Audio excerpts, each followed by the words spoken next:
Coming up, we'll take a look at juvenile rehabilitation from the juvenile's point of view. We'll also have music from Major Handy and his band, all on today's edition of Folks.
Everyone, I'm Sonya Masingale. Are our juvenile correctional institutions doing our kids any good? Does a correctional institution make a difference in future criminal activity? Right now, 50% of the kids who go through the Louisiana Training Institutes return for a second stay. We talked to 5 young offenders to find out their points of view. 4 of them are in LTI. Their names have been changed and their identities withheld at the request of the Department of Corrections. They are Michelle, May, James, and Ray. Robert is a resident of Harmony Center 2, a group home. When Michelle was 15, she committed an armed robbery while high on grass and alcohol. I didn't think, just really I was going to get caught tonight. It wasn't, I was blank for a state, I don't even know why I did it, really. Sometimes, like I said, I still ask myself that question. May is 15. She is serving 4 years for assault and battery. This is her second stay at LTI. I stayed home for a year and a half. It worked, It didn't scare me because I already knew what it was about. Nothing really scares me. But it's working for me this time.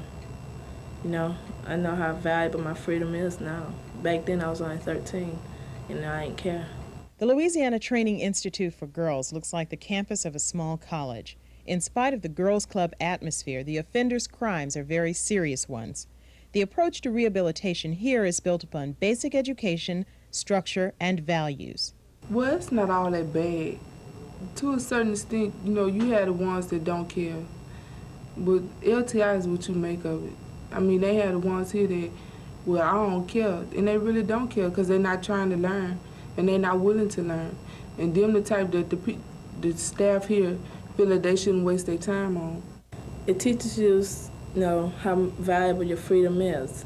They don't try to hurt you. They try to show you what's right. They try to teach you, what's right for you. Ray is 19. He will be 21 before he is released from LTI. He was convicted of 4 counts of attempted murder and felony theft.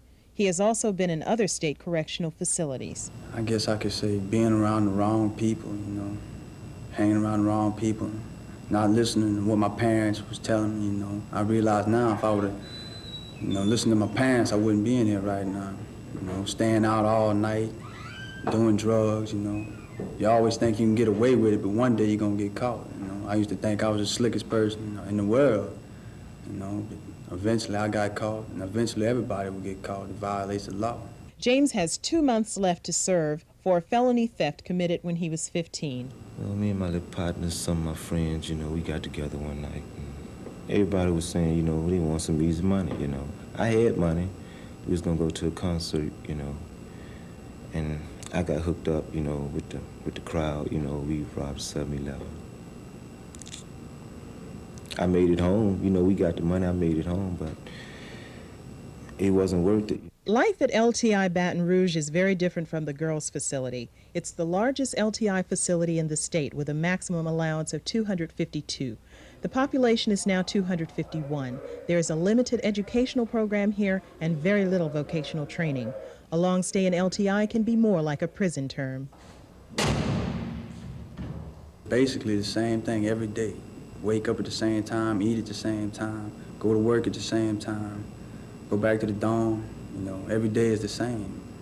It's boring, really. I feel that I have gave institutions, this institution, 5 years of my life, you know.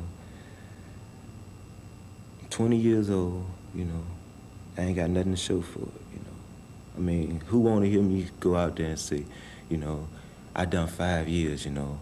I'm big, you know. I mean, I don't have nothing to show for it. It's just like, you know, half of my life I balled up in my hand is doing the trash can. You understand how being here is supposed to help make you a better person? Not really, I can't, you know. It has, I'm not gonna say it hasn't. But as far as training in this institution, as far as making me a better person, it hasn't, you know. I have made myself a better person, is what I believe. Because I've had time, you know, to stop and think about where my life is headed and what direction I'm going. You know, what drugs has done to my life. You know, I realize if I do drugs, you know, I expect when I get out of here, if I do drugs, I expect to go to penitentiary or die one, you know. That's the only two ways that drugs can leave my life, you know, and I don't want that, so I know, you know, I'm gonna have to stay off of drugs if I wanna make it out in society. I feel that if I go back into society now, I'll be able to hang because I've been here. I know what it's like, you know. I'll be able to not only help myself, but to help others who I see going astray. You know, I could tell them, you know, look, I've been there, you know, where you going, you know, it ain't worth it, you know. And if I have to get out here, and if I can't find a job off right at hand, if I have to get me a lawnmower and a tank of gas and cut grass, I will do it because I will not put my hand on nothing that's not mine anymore. Robert Ledette's grandmother helped convict him for what Robert still considers a childish fight with a cousin. He has since forgiven her and has come to the conclusion that Harmony Center was probably the best thing that has ever happened to him. Try to convince the judge, you know, that it was an accident, but he said it was my words against hers. So, and since she was older, you know, I had to, you know, just suffer the consequences. And he gave me probation, 3 years probation, a month at JRDC, 2 years at LJYA, and then I had to come over here. It was more like, to me, like a juvenile life to me. Harmony Center, too, is a sharp contrast to LTI. It looks more like any other house in a modest neighborhood. Their approach to rehabilitation is simple but intense. Structure, education, values, earned freedoms, and responsibility. As a group home, counseling is available 24 hours a day. That's what it is. It's too much freedom to run away. It was too much freedom. I think some things you could do around here, you can't even get away with it at home. I think some people that stays, I think they have more freedom than what you have at home. In a way, I think I did too, because I had more freedom over here than what I had at home. Would you be where you are now if it weren't for the Harmony Center? Well, not really. One thing I knew I want to finish my education, and that was something like I didn't really want to do at one time. And I seemed like I want to go out there and deal with this world, you know, because I figured that I think I have a part in this world too, and I want to deal with it, and they helped me develop the mind to do that kind of stuff, to go out there and want to deal with the world. And I think I developed more self-confidence by staying here and a more positive attitude. Robert is due to graduate from a public high school next spring. At the time of this broadcast, he has been released from Harmony Center. We know that half of the kids who go to state correctional facilities make at least one return visit, but currently there are no statistics on how many juvenile offenders go on to commit adult crimes. There is a law in Louisiana that requires a juvenile's record to be wiped from the books when he reaches adult age. Also, state budget cuts are having an adverse effect on the operating of our juvenile centers and the level of services they offer. Where does it all lead? Here to take a look at these questions and other aspects of rehabilitating juvenile offenders is Sandra Hall, Coordinator of Special Programs, Harmony Center Incorporated, and Don Wydra, Assistant Secretary, Office of Juvenile Services. Thank you for joining us and welcome to Folks. Thank you. Sandra, Robert seems to be a very well-adjusted and capable young man. Is that typical of the kids who go to Harmony Centers?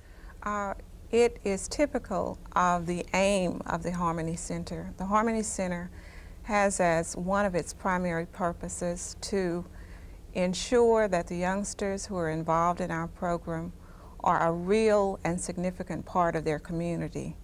We want to make sure that they understand that life is worth living, that we're concerned about them, and that they must be involved positively if they are to contribute and to receive something from their community and from the state where they live. Well, how did Harmony Center get started? Whose idea was it, and how does it work? The idea of the Harmony Center came from Carlos Temple, who's our executive director. We opened our doors with one group home back in January of 1978. At that time, we provided services to a variety of adolescents. At this point in time, after 9 years of operation, we have 3 group homes, and we have several special residential facilities, as well as a day activity program and many other activities that are geared toward the adolescents and young adults that we provide services to. Can you give us a profile of the kids who go to Harmony Center? Okay. For the most part, youngsters who are residents, as we like to call them, because it's their home. For the most part, those youngsters are adolescents between the ages of 15 and 25. Many of them are pre-adjudicated delinquents. Most of them are in need of care and supervision. We also have youngsters who are in need of foster care, have been abused or neglected, abandoned, and we have some youngsters who are mentally retarded. And those are the people who reside in our group homes. They are school age for the most part. We do have some young men who are above school age and who are working, and we have some young men who are in some special vocational schools rather than the regular public schools.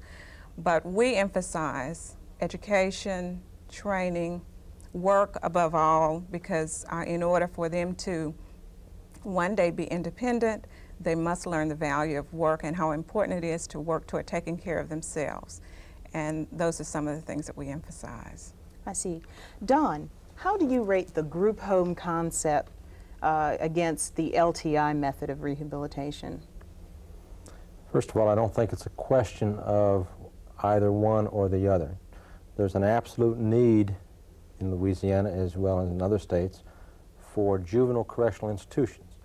That particular type of care, custody, and treatment is designed for the individual adolescent, the youth, who may be more violent, may have committed a more violent offense or crime, and we need to provide a certain type of treatment, rehabilitative care for that particular youth. On the other hand, the need for a group home or community-based or community-oriented program is absolutely true too, because they can handle a different type of youth, but at the same time, they should be there, these community-based programs should be there to bring the adolescent out of the juvenile institution back to their community, because delinquency doesn't happen in the air. Delinquency happens in the neighborhood. It happens in the family. And so what we need is a combination of resources. We need institutional care. We need community-based group home care, but there are programs beyond that we need, because we have some adolescents in this state as well as in other states who get themselves in trouble and maybe don't need a group home, don't need an institution, but need something else. That's our big problem here in Louisiana. The state is going through some really bad financial problems, and I know that the budget cuts are affecting the LTI operations. Could you tell us how?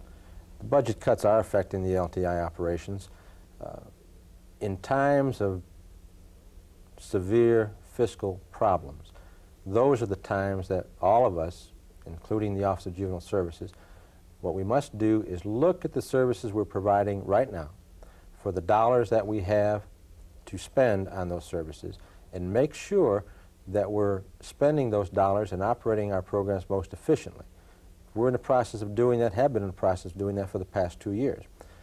The level of care right now with a reduced budget is, of course, going to be reduced. We're going to have to change our level of care. We've looked at various ways of doing this. One particular way of doing it would be to look at the service delivery system, the services, the resources we have for the female offender. Because part of our responsibility in the Office of Juvenile Services is to watch out for and protect the public safety. There are many more ways to handle, to deal with, to help the female offender without institutional care, for example, than there would be for many of the males. Just by sheer numbers, we have more males who commit more violent crimes than we have females. So we're looking at that. But how does it, how are the budget cuts actually affecting your day-to-day operations? I mean, are you losing personnel, services? We're losing personnel, but down the line and sometime soon, we're going to have to reduce the number of youth that we serve because we don't have the money to staff the institutions. That's what it's going to come down to. We have to reduce. It's like your own budget at home or my own budget. If I don't have money in the bank, I can't write checks, or shouldn't write checks anyhow. The same thing on the state side. If we don't have money in our appropriation, we shouldn't be writing the checks that we're writing right now to provide the services that we're providing. On the other hand, we're in a very difficult position because state law mandates that the Office of Juvenile Services provide these services. Once again, I think the answer is in looking at existing resources and utilizing those resources, whatever the dollar amount is, in a more efficient manner. I see. Do you have proof positive that what you're doing now is working for these juvenile offenders? I don't think there's proof positive in the juvenile justice system in any state that I've seen, been in, or talked to. In some ways, a juvenile in an institution may be, quote, rehabilitated even in spite of the institution. In other ways, we know that in order to protect the public safety and to protect the juvenile himself or herself, we need to put that juvenile in a secure institution. There are many questions involved in this. National research going on right now indicates that in some cases, if a juvenile stays a long time in an institution without moving back to a different type of care when he or she is ready, at the time they're ready, the chances of them becoming an adult criminal are greater. So what we're saying is in our juvenile system, we have to be able to recognize when that individual in the institution has made sufficient progress to move to maybe a group home or an in-home services and be able to move them right then, because otherwise they begin to disintegrate and the positive gain that's been made is lost. Sandra, I'd like for you to comment on that. Is it the same for Harmony Center Incorporated? We're committed. We believe very strongly in the necessity of adolescent offenders and pre-adjudicated delinquents being involved in the community. And we believe that that is the only way, or one of the ways, that youngsters will be able to benefit from services on a long-range basis. And this is one of the ways that they will be more likely to remain out of institutions. And that is if they understand or trained through what we call active treatment in all of the avenues related to life in the community. And if they are involved in the community and they understand what it means to be a part of the community, and once you're a part of the community and have developed and established some values, some self-esteem and that kind of thing, then you are more likely to want to stay out of institutions and want to be a part of the community on a long-range basis. But we are real committed to involving youngsters outside of institutional settings, because we think that that'll be the most meaningful way for them to be profitable citizens in the long run, citizens who can take care of themselves rather than being taken care of. Don, what's in the future for the LTI facilities in the state? In the future, we're looking at, in fact we are doing right now, we're changing some of the programs at all of the LTIs, so I think the future calls for, as I said earlier, a more efficient use of our existing monies without asking the state to provide more money at this time, at any rate. And that would mean upgrading or providing a better education so that, as Sandra was saying, that youth, we have to remember, that youth who's in the institution is coming home. There are no ands, ifs, or buts about it. And so what's important in the institutions is that we provide them the life skills they need to be able to transition back to the community. They are coming home. It doesn't make any difference what offense they've committed. It doesn't make any difference how long you put them in there. They are coming home, and we have to do the best thing we can at the institutions and in the group homes through education, through social services, through work ethic, understanding of work, of where its place in our life, so that when they come home, they will act out in a more positive way and not in a disruptive way. That's what we're looking for in the LTI system. Sandra, how about Harmony Center Incorporated? How are the budget cuts affecting you? As I understand, we haven't felt the results of it at this time, but as I understand, there will probably be about a 10% cut. And what it will probably mean is that staff will be the area that's most deeply affected. We will, out of necessity, have to streamline our services. We will, out of necessity, have to use generic services, community-based services, if they continue to exist. We have several professionals who provide the related aids and services to our clients on contract, and we'll be needing services from Baton Rouge Mental Health, Public Health Services, and that kind of thing. And we'll probably have to get in line early to do that, because those people are also being affected. But in terms of the direct care, direction, guidance, and training to the adolescents who are receiving our services, that is an area that we don't intend to cut because of the tremendous need for at least maintaining that level of concern and care that they're receiving now. Thank you very much for joining us today, and best of luck in the future to both of you. We've been talking to Sandra Hall of Harmony Center Incorporated and Don Wydra from the Office of Juvenile Services. Now here's Rob Hinton with another Folks Flashback. Everybody's just home. Our flashback this week takes us to the year 1983, when folks visited radio station WRBH in New Orleans, a community-operated station for the visually impaired. Now, the station was the brainchild of Robert T. McLean.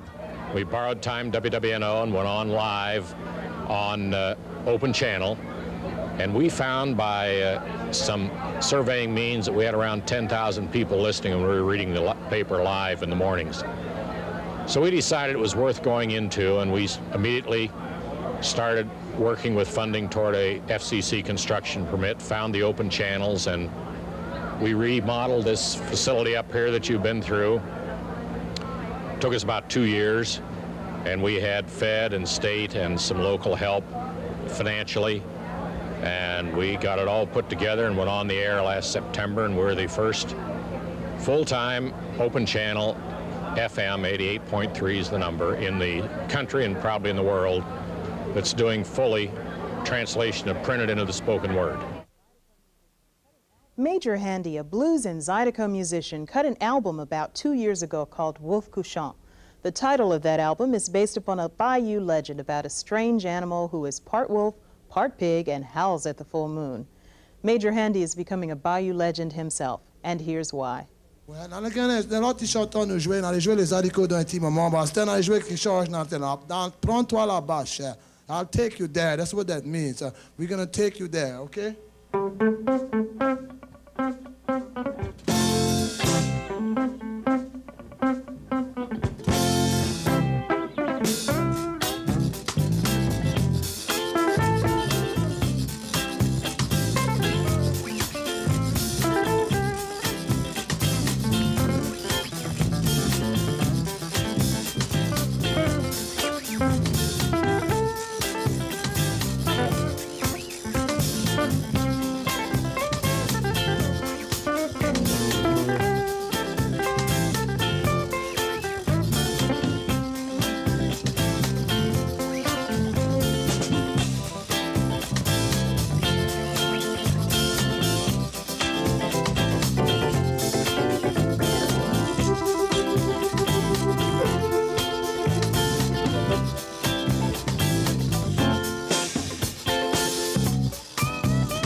les haricots, cher. Yeah, you're right.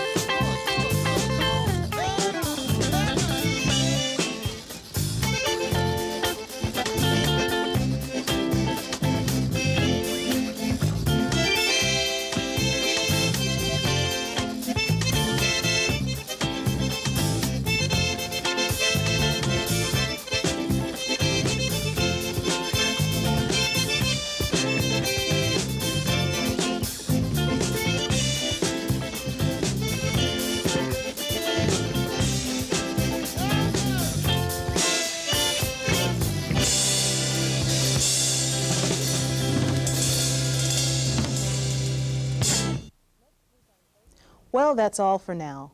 Next week on Folks, we'll explore the issue of breast cancer. We'll also talk to Major Handy and find out more about that wolf couchant. See you then. Bye-bye.